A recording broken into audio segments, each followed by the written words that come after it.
ICC champions trophy విజేతగా team India నిలిచిన సంగతి తెలిసిందే. పాకిస్తాన్ ఆతిథ్యంలో ఈ టోర్నీ జరిగింది. అయితే ఛాంపియన్స్ ట్రోఫీ నిర్వహణతో పాకిస్తాన్ క్రికెట్ బోర్డుకు భారీ నష్టాలొచ్చాయని కథనాలొచ్చాయి. అయితే తమకు లాభాలొచ్చాయని తాజాగా పీసీబీ వెల్లడించింది. దాదాపు $10 మిలియన్ అంటే పాక్ రూపాయల్లో 280 కోట్లు ఆదాయం వచ్చిందని తెలిపింది. లాహోర్, కరాచీ, రావల్పిండి స్టేడియాల ఆధునీకరణ చేసేందుకు పెద్ద మొత్తం ఖర్చు చేయడంతో నష్టాలు ఎదుర్కోవాల్సి వచ్చిందనేది అవాస్తవమని కొట్టిపడేసింది.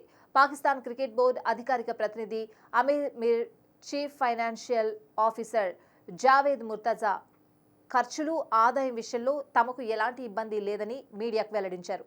టోర్నమెంట్ నిర్వహణకు సంబంధించి అన్ని ఖర్చులను ఐసీసీ భరించింది. టికెట్ల అమ్మకాలు, స్పాన్సర్షిప్లతో పీసీబీకి ఆదాయం వచ్చింది. ఆడిట్ తర్వాత ఐసీసీ నుంచి మాకు అదనంగా 92 కోట్లు వస్తాయని భావిస్తున్నాం.